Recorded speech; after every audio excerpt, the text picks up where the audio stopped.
Welcome to our sensational agents and investors nationwide. Today is Thursday, September 11th, 2025, and this is All The Leads Mastermind podcast number 545. We have nearly 1,000 podcasts so far, right, Tim? Over 500. I always round. Your approach, we either have 1,000 or 2,000, you could say. Exactly. I have nothing specific today, guys. This is your call. Please participate, ask questions, raise your hand, share your successes. Tim, what do you want to open with? I'm just glad to be upright and alive today.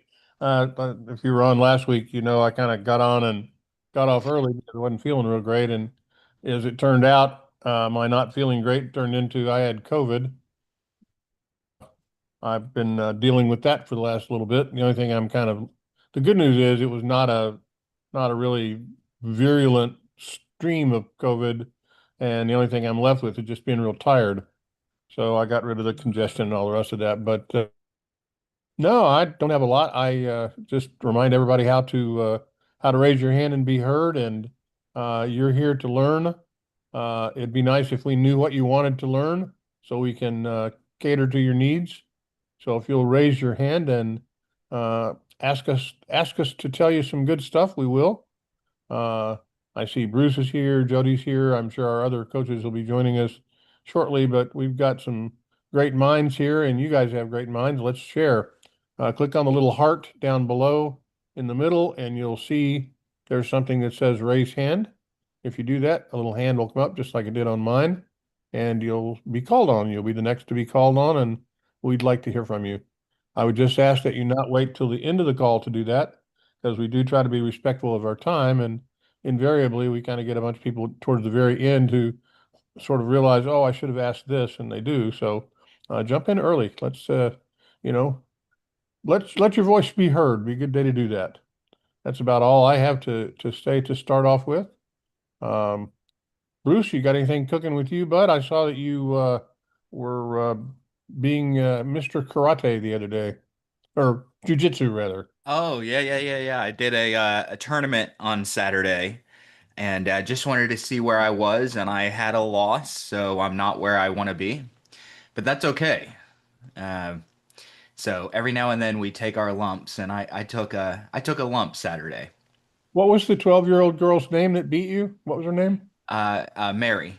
I see. Okay, good. Yeah. I know a couple of 12-year-old girls that probably could beat me. Oh man, I'm telling you, the folks that we're working with on AI, one of the two partners, his daughters are both major league jiu-jitsu practitioners, and they're amazing, just amazing. Mm-hmm. And I think one of them is 10, the other's 12. And I wouldn't want any part of either one of them. Yeah, no. So If their names are Hera and Sarah, then I know who they are. no, they're in Jacksonville. I don't think have you been fighting in Jacksonville lately? No, but I am. Next year, I'm coming to Jacksonville for one. Well, good. Well, maybe they will beat you then. Maybe. They tend to like to put me with the other people that are almost 50. Yeah. Yeah.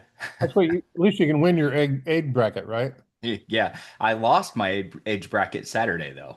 Uh-oh. That's Yeah. no good. That was no good. Well, it's good that you're keeping up with it, brother. Mr. Bird, how are you today, sir? Good. Good to see you. I love the hat. You're looking studly today. Anything new in your world?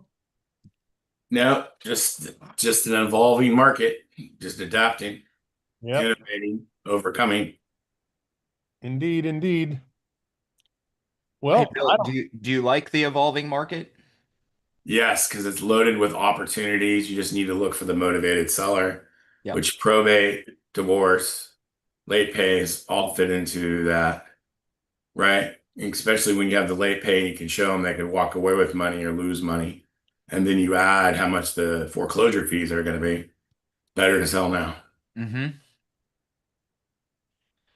Bill, you mentioned something a couple weeks ago on the call. You mentioned something in your market, properties that are not in compliance that you were working on, and same thing there. You said if you can get them early before they end up with a $90,000 fine, Yeah. they're a lot better off. Yeah. Yeah. So for San Francisco and Marin County, and the South Bay, if you're not in code, they're gonna file, we call it an abatement. It means an action against the property, in California. And so if you hit it early, you can avoid the $90,000 fine. Believe me, that abatement is all about money for the county. I know back in the old days, like when I was when we were flipping a lot of properties and we'd be negotiating with the city or a county, I'd call my attorney in, and I can remember like $112,000 fine, and they would settle for 2,000. They just want to get, but I take it it's not in areas that have budget issues like yours. That's not common anymore. No, this is about money. Yeah, okay. This is definitely, I mean, if it's a safety violation, it's definitely more than money, but it's money, right? I mean, it really is money, right? I mean, if you have an illegal second unit and it's close to code, you're crazy not to go get it permitted, because the ADU laws are all in your favor. As long as it's built to code, close to code, we'll call it, then you have to approve it. If they don't, you can file with the state of California saying they're not being cooperative. Huh. So ask for permission rather than forgiveness, especially in California. Depends on the area. I mean, if you're in Butte or Sonoma, not so much. But if you're in Sacramento, yeah, that's it's all about your area. That's interesting. We've touched on that in recent calls about how like half the market's up, half the country the market's up, half it's down. We've talked about short sales. My wife is all of a sudden she did 2 short sales last year. She's closing 3 or 4 a month now, but it's very regional. Yeah, you mentioned Jackson. Jackson. Yeah, go ahead. And what I like about Pamela, I don't call her Pam anymore because my wife's Pam, but Pamela's system is great because she sends all the paperwork. Once you turn it over to her, she'll follow all the way through. And all you need to do is make sure you have an approved contract, blue ink signatures, and just follow her system. It goes really well. And I take it I'll embarrass you a little bit. You changed her name in the phone to Pamela because I know she got calling. Yeah, because Siri, I would say, Siri, call Pam, and she would call Pamela Sullivan, not Pamela Bird. She got some 3-minute messages from Bill, and they were, wow. I'm like, oh, crap. Oh, and then I would text her, oh, delete that message. Interesting. Yeah, we have a second home in Jacksonville now, and I think Pam is doing Jacksonville, Florida. I think she's doing about 12 short sales right now, and 6 of them are in Jacksonville. I mean, it's coming. It's coming. Yeah. So like in Marin County, I was shocked. There are 1,500 nice homes that are 30% in negative in equity, right? That's great. I think that's great. Again, I just think all our students, all ATL clients should realize that we need to find the motivated seller. I'm sure Bruce would agree with this, and Eileen, is we have to find the motivated seller to make a deal, right? Because there's always a price it's going to sell for. We just need to find it. Well, and I think if you look at your local market and you look at the, statistical data that says is the average retail price of property going up or going down in your market, that's going to be a reasonable bellwether of foreclosures coming or not. If property values are going down, then people are very quickly going to get over leveraged. They're upside down against their mortgage. So, I mean, I've got this real general question. So I use Real Trends, which is on my MLS and services all of California, but I don't really hear other people have that service. So that service will, given a zip code, city, a county, it will give you price per square foot, 12-month comparison, 24-month comparison. You can do a 5-year comparison. And I find it a really valuable tool for my listings to help get the list price where I want. But I don't hear many people talk about some type of system of tracking the market. Well, I think, isn't that, would you say that's because most people are usually in reaction mode rather than planning mode? Yeah, I definitely think people are more reactionary. What I like about probate, what I really like about Bruce's system is it really lays out a system to stay consistent, right? The other thing, I'm not talking Bruce because I like Bruce, but Bruce's system, Does. the pipeline, I always like the pipeline, which I like every time he talks about the pipeline or in the pond, is like I say, I'm always looking for my in-process leads to make sure I'm at least somewhere close to his number, because I'm never close to his number, but you know, so I try. But what I like about his system is it really lays it all out. I think divorce is the same thing. It's just a little quicker. I feel like California is a little quicker, right? At least for me, than probate, right? So, because I love when they try to rent it out and they don't realize all the California laws. What? Yeah, go ahead.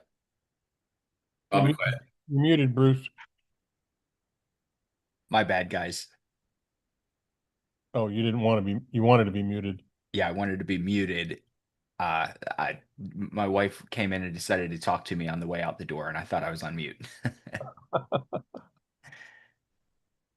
Bill, what was the last thing that you said? I'm sorry.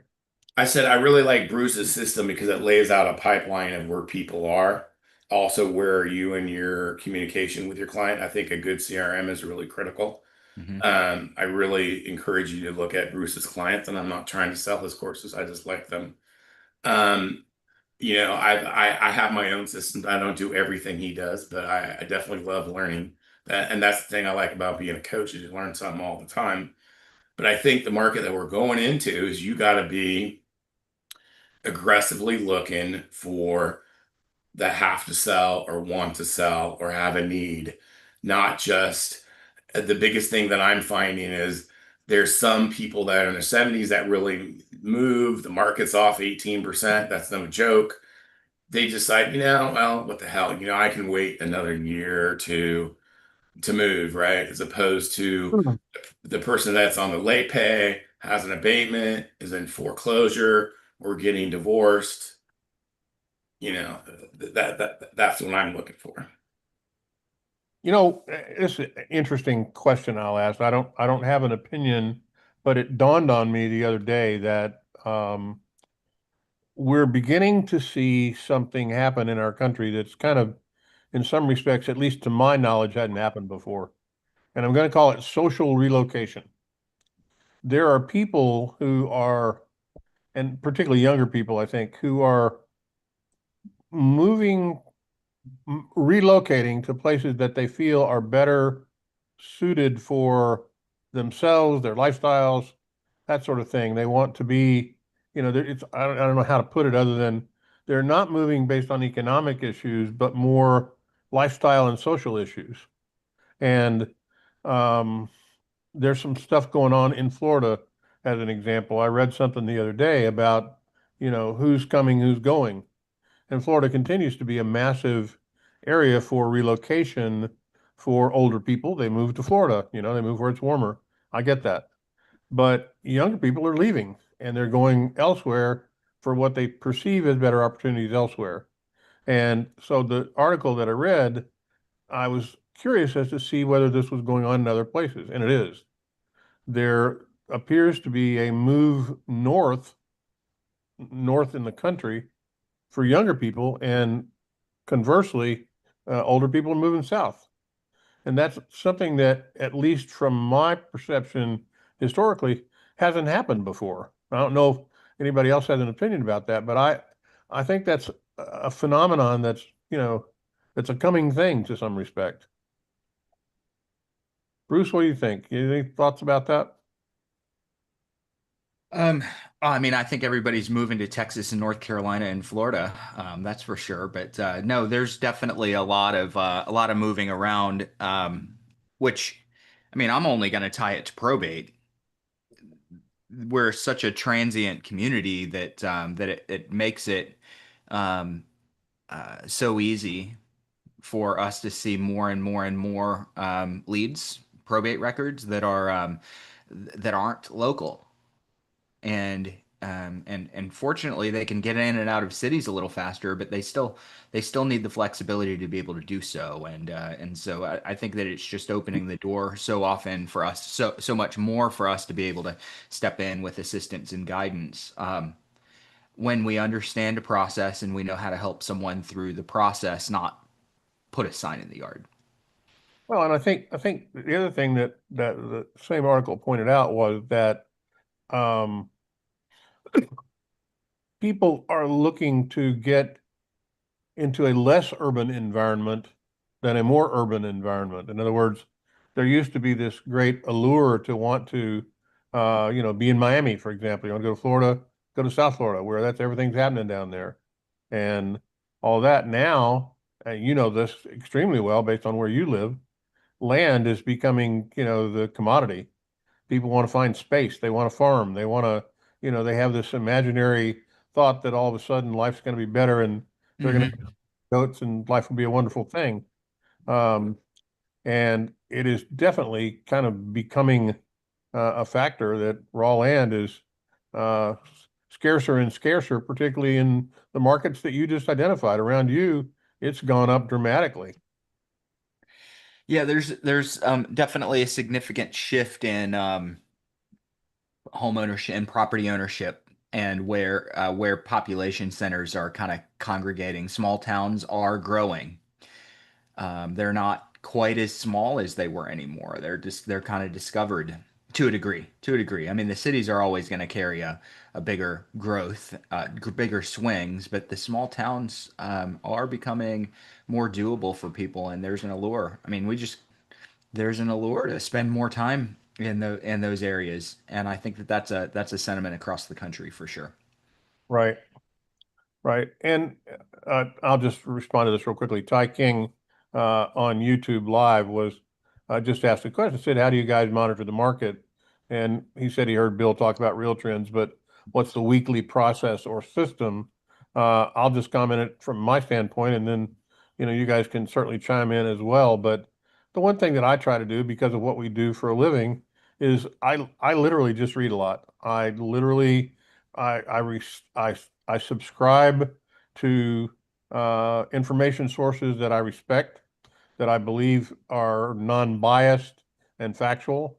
Um, and I try to, make it a part of my daily habit to do just that, to look at statistical information, to look at local boards. And when we're popping around the country, either physically or, virtually looking at different marketplaces, I just try to make some notes and form perceptions. And frankly, I get a lot of it off of this call when we hear from our coaches and, as you guys will raise your hands and talk about what's going on in your marketplaces, we learn. That's how information gets shared, and we're in an information rich environment. There is a wealth of data out there about what's going on in the world and certainly what's going on in all the marketplaces. But I don't think there's one easy answer for constantly staying abreast of it. I think the bigger question is, okay, if you did know what was going on, what are you going to do about it? And that's kind of a more important issue. Is it's not so important necessarily for what you know, but what you're going to do about it. If you know that uh, property values are going up in your marketplace, then, do you want to focus energy necessarily on trying to think and learn more about short sale? Potentially not. If you see that property values are going down in your marketplace, short sales are coming. And that's an oversimplification of it, but certainly one thing you might look at in that regard. Um, you know, Bruce, what do you know? I'll just throw it to you, and then I'll get to Steve as well. And what kind of things do you look at in terms of market trend? Um, a lot of people are reading other reports and things like that. I normally don't read the reports and the articles about a market. Now I do nationwide, but when I'm looking locally, I go straight into the MLS. I find that a lot of times what I see doing my own basic research is different from what the market trends experts are saying. I find that a lot of market trends experts are kind of going after clickbait. Like I want the shocking report, even at a local level. I want the shocking report that's going to get people subscribed to my newsletter or to follow me for more. And I'll go in and look at the data, and it's different. Um, the one thing that I want to do at least every quarter, and I've always done this at least every quarter, is just go in to specific price points. And if you're going to do this at a high level, you need to do it a bunch of different home types, a bunch of different micro markets in your area and price points, but we don't have time to do that. And strictly look at the absorption rate. Strictly looking for absorption rate. If I can do that in 3 or 4 different price points across my market, I'm going to be equipped with knowledge that 99% of my competitors have no clue what it even means. Hey, Bruce, elaborate, and that's what I was going to suggest that you do. Nice to say absorption rates, but explain specifically what you're talking about and how you derive it. The simplest explanation is if nothing else came on the market in that area, in that price point, with that type of home, no other properties were listed after today, how long would it take to sell everything that's on the market? That's the simplest explanation. Now, historically, if you are more than 6 months to sell everything that's currently on the market, you're in a buyer's market. If you're less than 6 months, you're in a seller's market. Now, ironically, our country as a whole, and my area for sure, was so hot for so long that the new norm became a less than a month long absorption rate, which is just a blazing hot seller's market. Well, now we're at 3.5 months in my area, and it feels like a buyer's market. So it's kind of bucking the normal trend of still being a seller's market because it's under 6 months. But it's just such a big difference between 2 weeks and 3.5 months that prices are pulling back. Um, so for those that don't know how to calculate this, let's just say take a price range and a market area in your market. So I might take Clayton, North Carolina, in my market and say 400 to 600,000, and just do a really quick search. How many properties are actively on the market? Actively on the market. And then I'll go back and look at everything that has sold traditionally each month. And it's just a simple matter of dividing the number of sales into the number of actives on the market to figure out how long it would take everything to sell. Great. Okay. That's And that's valuable as info. that's as good as you guys can do. You can look at the reports, you can look at trends. Just ask yourself, am I looking at someone that is putting some shock value out there, and are they playing with the numbers to say what they want it to say? I'll do this for every listing appointment that I go on. And I think it's probably a legitimate thing to say that most of the people who are, if it's an individual that's doing it rather than some sort of a data gathering group, um, they are trying to make sure that you subscribe to their newsletter or whatever you're trying to go do. And no I mean, in theory, data is data. You hope that the data is good and that the data is reliable. And, we used to not worry about things like that. We'd assume that it was, but hopefully the data that's in MLS is going to be that way. So, great info there. Steve, I'm going to ask you kind of the same thing. What do you look at in your marketplace to, kind of guide your actions?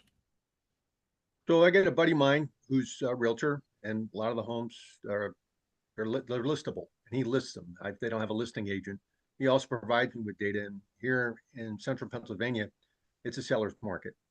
You're less than 40 days on market, and the house sells. There's a shortage. It's also a growing county. It's one of the fastest growing county in all of Pennsylvania. So, bit of a challenge. You got to take it a little bit differently, find out where it is. Sometimes people realize that they can wait it. because things move. They just move quickly. Even in my own neighborhood, I've seen around the block on one street, 3 homes up for sale, traditional MLS, sold within a month's period of time. So things are going quickly, and their homes, the homes in my neighborhood, they were all over $500,000. So there you go. So and even I see the lower price points, same thing. Again, a lot of people coming here, they're able to get in. I've not seen a whole lot in terms of problems when it comes to like short sales. I'm sure they're there. I just don't know how much. It seems like they're a little bit more on the conservative side when it comes to lending, and they get a valued buyer in there. Fractured closings, I understand, are 15% nationwide. Just not seeing it here. When people tell me they have their house under contract, oh, have you closed? That's one of the questions I'll ask them. Not yet, but it's in a couple of weeks. And then you see them and they closed. I've not run into anybody that's somebody got to the table and walked away. So, I mean, there are markets. Obviously, my market's different than Bruce's, clearly different than Bill's. And when we say market, really it should be markets, because what applies in one area is not necessarily going to apply in another. I tend to agree with Bruce. There's a lot of clickbait out there, although review it just to find out where it is. But some of the so-called experts, or those who want to profess they're experts, oftentimes they're just not. I was like, that's bunk. That's okay. That may apply somewhere else. It's just not applying here. And I got to focus on here because that's, if you will, that's the pond that I fish in. So, in my case here in Cumberland County, there are 2 other subscribers from All The Leads, one of which I've coached, they're fishing out of the same pond as me. That's what you got to do. Yep. Well, it's like anything else, if you work, you do your thing, you keep everybody moving and moving forward, and you build your pipeline, then you're going to do well. And if you're not being consistent, you're not following up, you're not doing mail, you're not doing the things that you should be doing, and other people are eating your lunch, well, you know why. Well, you have nobody to blame. I can't control them, but I can control me. And what I can tell you, both those other subscribers are very busy working for brokerages that probably have a bunch of things on their plate. I niche down. I do one thing. I focus. It's probate. Yep. Eileen, how you doing? Glad to see you got with us today.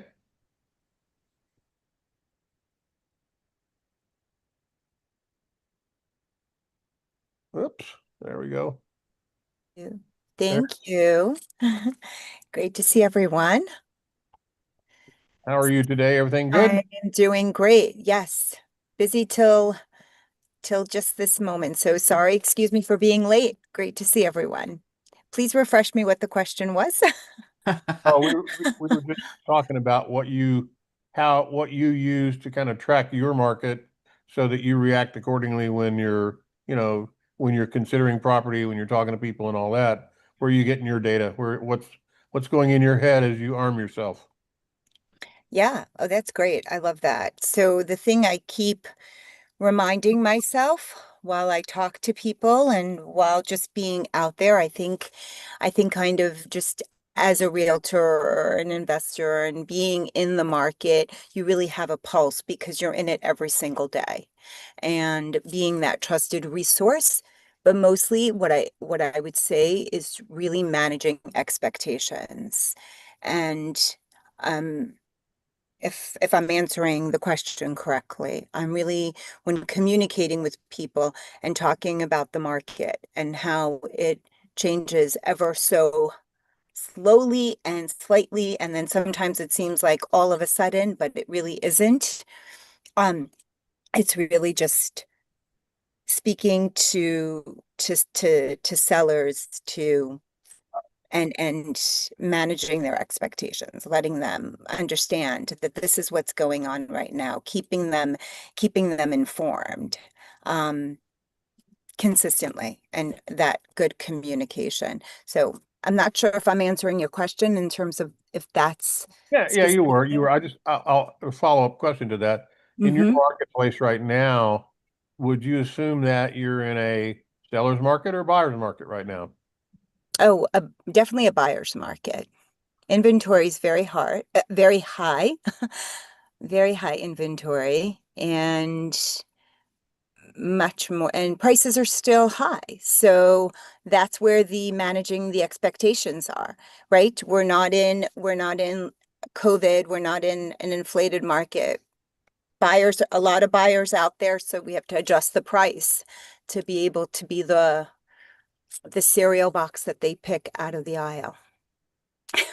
Interesting comment. Yeah. Of course, I don't know if are you still kind of in touch with what's going on back where you were?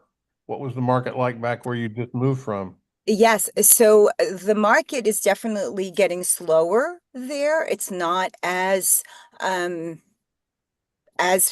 busy, or the inventory isn't as low. Inventory has increased a little bit, but not as much. So it's still, I think it's still tweaking on a seller's market over there. Gotcha. The area that I was in was very much community driven also. So that always has a higher demand when people are moving because of the types of communities that are there. Right. The reason I was trying to bring it up is that where you were, you and Steve were closer together then. Mm-hmm. Not exactly neighbors, but you weren't too far apart. Exactly. Yeah. Jimmy, what were you going to say, bud? I was just going to say this is very simple, ridiculously simple. But I mean, there was a time in my real estate career where you want to know what a house was going for, and you were driving around. You had to either check the MLS, or if it was a FSBO, you'd have to call the sign. You have to go back to the office and check. And then now, when we're driving around, a lot of times, instead of playing on Facebook, I just have my Realtor.com app open. Especially like we're in neighborhoods. I can remember Pam and I saying, "Well, at home, this house would be $1 million. I bet it's 400,000 here." So you just drive down the street with your Realtor.com app open. It tells you what everything on the street is listed for. So I sometimes I'll do that rather than be on Facebook. Sometimes I end up in areas that I would not have checked on, and I'm surprised by things that I find. Like, I can't believe this $69,000 house is up to 500. Sometimes it takes me by surprise, and sometimes just the opposite, but more often than not. So I guess I don't. While I'm not an active realtor, really, I don't sit down and analyze the data to kind of know what's going on. I sort of use the everyday, everywhere you go approach, and try to be on Realtor.com or an app like that. You go down the street with one of those apps open, it'll tell you everything. FSBO, expire, it doesn't matter. It'll tell you as you pass by the house, it'll tell you all the details on the house, what it's listed for, the whole 9 yards. Bruce, I saw you shaking your head. I like it better when he talks when he's muted, don't you? Yeah. That's okay. If you had something to say, you would unmute. If I could find the screen, I've got a wall of tabs open, so finding where I am. Now I was shaking my head. I mean, I agree. I think we just need to be in the market and familiar, and sometimes we're getting these subjective feelings about the market, and other times you've got to go in and get your objective facts by doing some real research. You guys need to do both, though. Well, and I think the reason that this is an important topic to talk about is we talk about building a pillar of your business and making probate a pillar of your business. And I think it's important that you realize that part of the expertise that you're trying to grow is not just being an expert in probate, but people want to look at you as a reliable source of information. And in order to do that, you got to be one. You got to be informed. You've got to know what's going on in your marketplace. So that form of self-education is something you need to build in to whatever you're doing. You got to be abreast of the market, and as you work aggressively in it, you'll see it. But all too often, I think we fail to, you know, we think we know things, just like what Jim was saying. We sort of perceive things are the way that they are, and they may have changed since the last time we thought about it. And so I think it's important that every now and again you go in and you refresh your knowledge base. You do what Bruce said. You go in and dig in and look at days on the market, supply, and all that in the target market that you're trying to work. You may find that it's segregated financially, that in a certain price range, the market and days supply is one thing, and in a lower or higher one, it could be completely different. And a lot of factors go into that. And those are the kinds of things that you don't want to overanalyze the market, but you need to be aware of them. So that if somebody's putting a property on the market or potentially coming in the market and you know it's hitting in a particular price point, you have a reasonable assumption about what you can tell them about how long it'll take to move that. Rather than just being subjective, you can show them what it is. You can say, here's why I say that, and here's what's going on, and so on and so forth, so that you're not speculating and you come off as being that knowledgeable, reliable source of info that they can rely on to make sure that, they're in good hands. That's what people want to know. I'll tell you, Tim, what I just did just over the last couple of days is I put together a real estate resources guide to be able to send out to some of my leads. And it's just a little real estate section that I put in what I send out after I've had a conversation, a couple of pages. And in that, I essentially say, hey, there's four main options that you have if there's real estate in the estate that you're inheriting. So option number one is you guys could hold on to it. Why would you want to hold on to it? Sentimental value, maybe someone lives there, maybe you want an income or a vacation property. Option number two is we could maybe families torn and split. One family wants income from it, another family member wants to sell. We could work out some kind of a owner finance or lease purchase option. The benefit of that is you usually make 5 or 10% more up front on the purchase price, and then you make all that interest over the next 3 to 5 years. Option number three is you could get a quick sale if you're in need of cash or the house is in a little bit of disrepair. You could sell it quickly for 70 to 80 cents on the 70 to 80% of the value. And option number four is we could traditionally list the house, and you could net anywhere from 96 to 102% of market value. That's the range that I put in there. And each one of those options, I say this is how long it takes and this is how much it costs. So how long it takes for option number two, owner finance, 14 to 30 days. Option number three, which is the quick sale, cash offer, 14 to 21 days. Option number four, 60 to 120 days. And I put those time frames on there because I know if I list a house at a couple of percentage points below market value on the open market, it's not going to take long to sell. It doesn't really matter what market it's in. It does. Okay. It does. I mean, if you're in a market that's got 17 months of inventory, you probably want to be more than 2% below market, what the comps say. But if I can price a house right, it doesn't really matter what the market is. I'm probably going to have it sold within a month and then a month from closing. So I give them those four options. And then I say, if you want an evaluation, you want to discuss your options, call this number.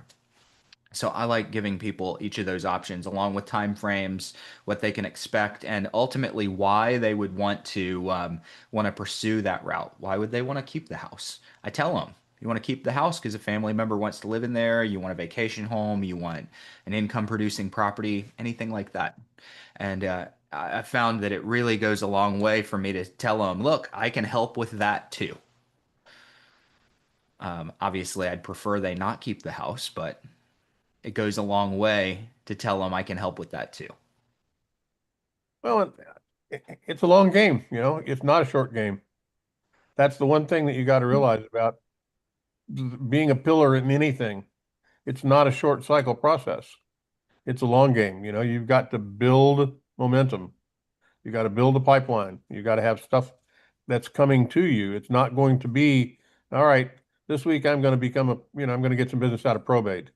Well, that's good for you. I hope that works for you. But, there's some things to do to work on it, to be ready. There are steps in the process to get that done. And, we focus sometimes on this call more about the maybe finer points of some of the things that we do. I think in a future call, one of the things that we really ought to go do is a kind of a back to the basics and kind of walk through it from A to Z. We used to do that about once every 2 months. We'd literally start from scratch. And, I think we need to maybe take another round of doing that because we haven't done it in a while. And I see, their faces on here that, haven't been on here with us for, 5 years and heard the same things over and over again. Some of you've heard it, 5 times. So if we're going to do it again, then maybe you guys don't want to listen as much as some of the newer people do, but we'll market it in that way to go forward. The one thing I do want to say, guys, it's we got 17 minutes left in our call today. Haven't seen any hands raised, haven't seen anything. I'm not going to assume that, everything's wonderful in your world and things are great and you're busy as you want to be and everything else is going on right. We sure would love for you guys to participate in the call. It doesn't do us good to talk to each other. We do that pretty frequently, and we get tired of listening to each other. And I'd sure love to see some hands raised and tell us about what's going on in your marketplace. There you go. Thank you, bud. There's the voice I want to hear. Talk to me, Andy. All right. Hey, everybody. I've been missing for a while, but just had my head down, working as hard as I can. So, but one thing I've been running into, kind of feeds off what Bruce was just talking about, is turning the corner from all the other services that I offer people into the real estate portion. It seems like, I don't know if it's just the area that I'm in, that people, they already have agents lined up, or, there's been several times that they find the other services that I offer to be more valuable than hiring me as their agent. So I started putting together some pieces of some flyers and whatnot that I'm going to include just to kind of bring the real estate portion of my business to the forefront. And I'm just curious what other people have for, ways that they turn that corner to not be more of the clean out estate sale, that sort of thing, and more towards the real estate. Maybe ask your question or your question again. What are you curious about? You want to know what other people are doing about what, Andy? Yeah.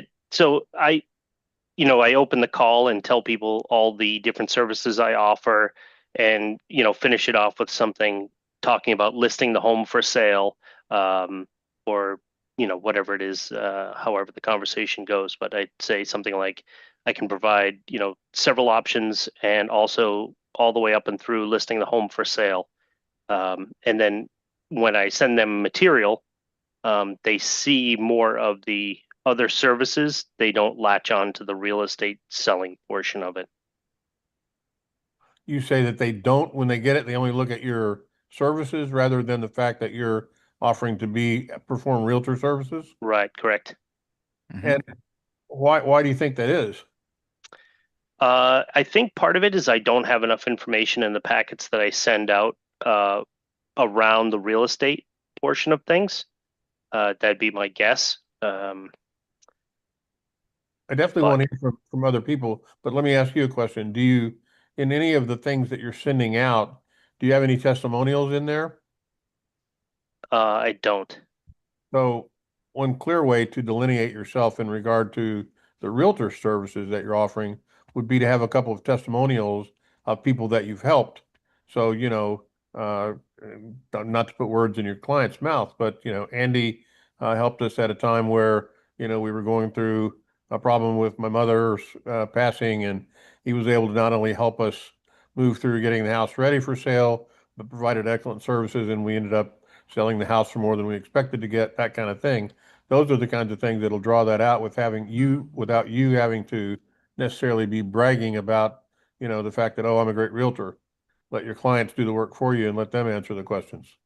So Do you just have a sheet of those, or either that or intersperse them within the other content that you have, kind of, slug it in the middle of it.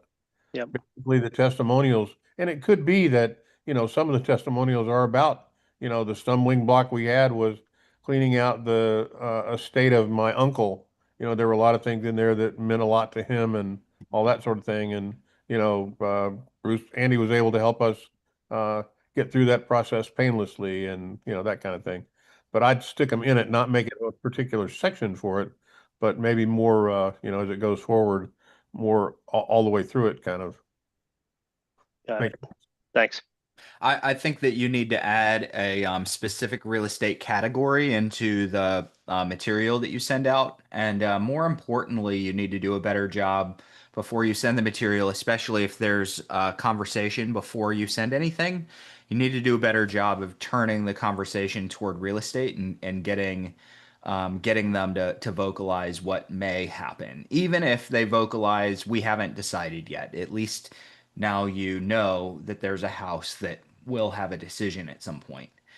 So um, rather than just, hey, I'm going to send you some information, you got to you got to turn that call on and specifically get an answer on the real estate. Yeah, Doesn't have to be the main thing. I do for all the calls, anyone I send information to, Mhm. I do, we do have a conversation about the house in general. Mhm. And that's when I, go into exactly what, the services are for that house. And And if you have a website, I do, yep. yeah, I mean, make sure that your website is reflective of what you want to do as well, that your website is in line with the material that you're sending out. But remember that if you use the website, you've got the ability to do all kinds of deeper information if you wanted to put it online about that sort of thing. You can have a testimonials area there if you want, and you could stuff that with whatever you wanted to have. You have the ability to shape the public's perception of what you do, and you just need to control that dialogue a little bit. Yep. Okay, Jimmy, I'll get to you in just 1 second. Maze, you had your hand up a couple of times and kind of went out and back. I'm going to call on you now, sir. Unmute yourself there, bud. Hey, how you doing? Good. And is it Maze? Good. Yeah. So it's Maze. I don't know why it's set up. It's Jaquan Maze actually. But I was reaching out to see. Well, the story is I just started back with All The Leads, and I started back in 2022, and then a life event happened, and I just getting back into it. But my question to you is, I have almost 250 leads, maybe more in my pipeline back in 2022. Should I pursue those, or I should start fresh to something more newer? Yes and yes.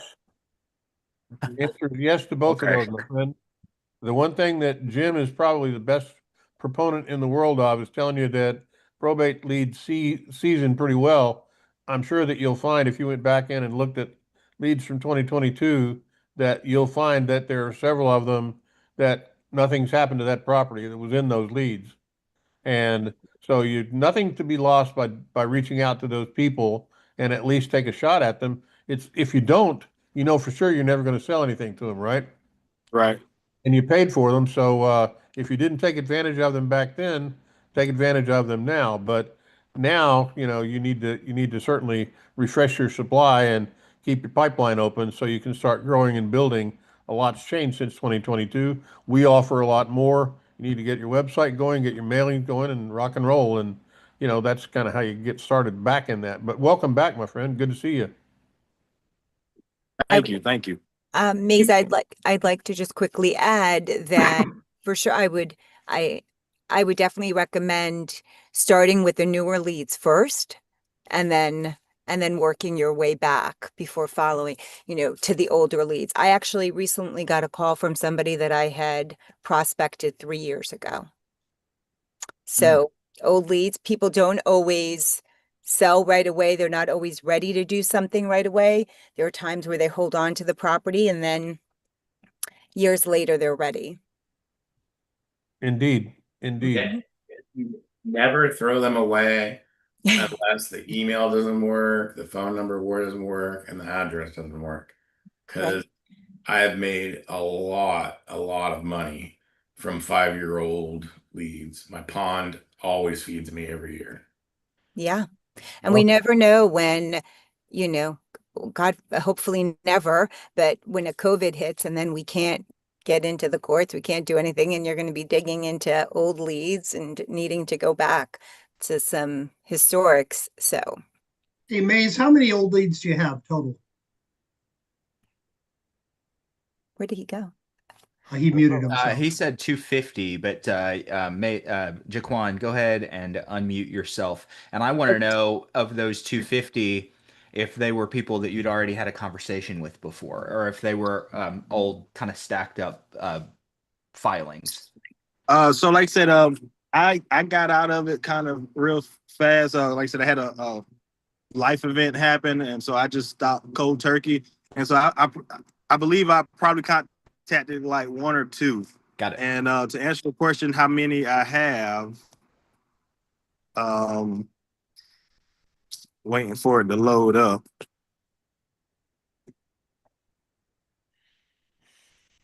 Yeah, so it's right now it's 310. Mm-hmm. Yeah. Hey, Tim, I don't want to let the cat out of the bag or anything, but I was going to propose refresh to him. Is that something you want me to talk about here now? Let's leave that till we can. It's too late in the hour to do that right now. Let's come Okay. maybe at another time. But we do have a program that might be helpful to you long term to get that done. Hey, Melissa, unmute yourself there. You have your hand up. Hello. Hey there. Can you hear me? I can hear you, but we can't see you. Okay, that's fine.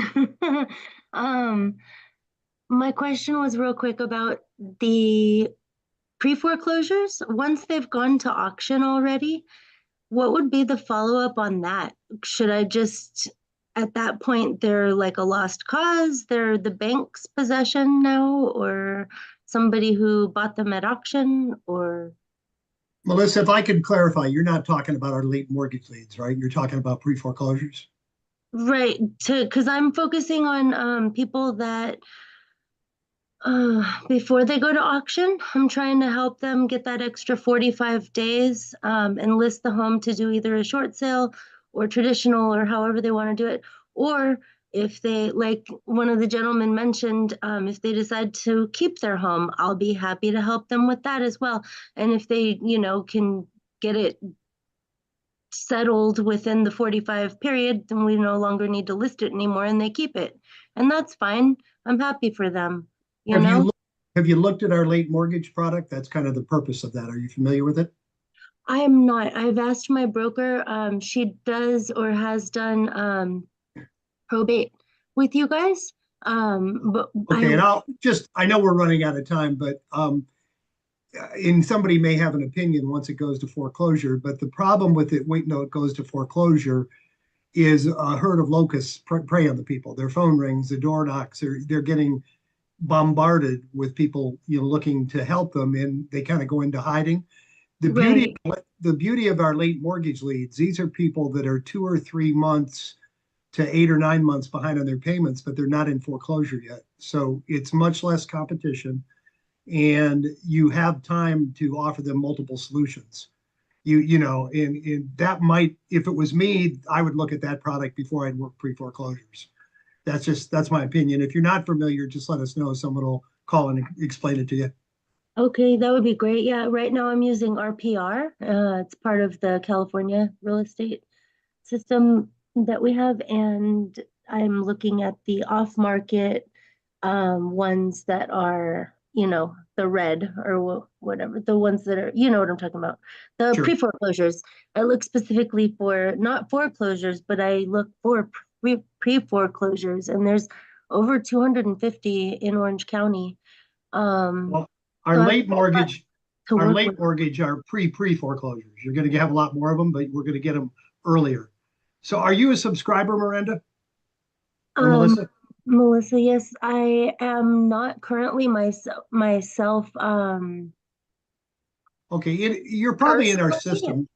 Someone will reach out to you. If you don't hear, then just send us an email and someone will call you back. Yeah. You can send an email to support at All The Leads. I can do that too. Okay. So should I just leave them alone then? If they've already gone to auction? Don't do that. He'll say no, don't leave them alone. Yeah, no, but the late pay is a much softer, easier opportunity. I'm not gonna say it's a softer sell, but you're getting a chance to help them before they start racking up the fees. Right. And that seems to be a good motivation I've noticed lately. Because, in California, as soon as they file, it gets 15 grand in fees. That's what the average is, I think. But anyway, so it's a much softer sale. I would definitely call Right. your ATL rep. Yeah, I'm definitely going to. I have until tomorrow to come up with another 150 before my auto insurance gets canceled. So right now, like as soon as I'm done with this, I'm going to work. It's on my list though, for sure. I've been MIA for a little while as well because I've been working. But no, specifically, there's a lady that before she went to auction, I did talk with. So I was wondering, like, I don't know. I just didn't want to like bug her and, be like rub it in her face type of thing. Like, hey, did your house get like, like, I don't know. I guess. I just think you have to change how you're approaching it. You need to go in there like you're here to help them, listen a lot more than you talk. And, lately, I don't know why I keep saying this, but offer a CMA and a net sheet. And that seems to motivate the conversation along a little bit. And just mail it to them or email it's better, but mail it to them. Okay. Thank you. No problem. We look forward to it and hope you Yeah. get your insurance paid, and we root for you to come back and go make a bunch of money doing this. Okay. Yes, I have. Oh, I got a voicemail this morning, actually. A lady that wants to list her house in November. So we've got a pre-listing appointment scheduled within the next 2 weeks, hopefully. Bless your heart. That's great. We're rooting for you. Thank you. Thank you. Thank you all. No problem. Hey, Delisa, what's up? Delisa. Hey there. Hey, there. how are you? A couple of things I wanted to say, but then I wanted to ask a question, actually, hopefully for one of the agents that's also on here. First thing, you're talking about the foreclosures, and I just wanted to throw out receivership, so none of the properties really actually have to go to foreclosure. An independent person can request receivership. So just consider that so that you can stop that foreclosure thing. But do you know of a company that has websites that are already template websites, where if there's an agent who is interested in kind of converting their business from, the traditional side to really focusing on foreclosures, distressed properties. Not necessarily foreclosure. We don't know anybody like that, right, Tim? Yeah. Do you guys, so in the membership, because I think we start in October 1, but in the membership, does this program come with that website altogether, right?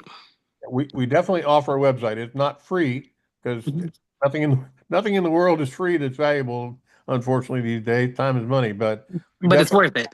We definitely offer a probate website. We offer divorce websites, transitional websites, and they're purpose built specifically to showcase the particular discipline that you're talking about. And if you don't mind, I'll have somebody reach out to you after the call, and we'll talk to you about what we're doing and get you squared away. All right. Perfect. Well, great. Guys, guess what? We made it to the end of the hour. We're a minute over. We've done well today. Appreciate all the participation. And Jimmy, I'm going to hand it back to you to put a benediction on it, brother. All right. Yes. The blessing. I want to thank each and every one of you for being here today. I want to particularly thank Andy, Bill, Aline, Bruce, Mays, Tim, Melissa, and Delisa for actively participating. And I want to challenge each of you, take one thing that inspired you. Oh, Steve's laughing. I never thank Steve. Steve, thank you. Take one thing that inspired you on this call, go out and put it into practice, and please come back next Thursday and share your results with the group. Have a great week, everybody. Same time next Thursday. Take care.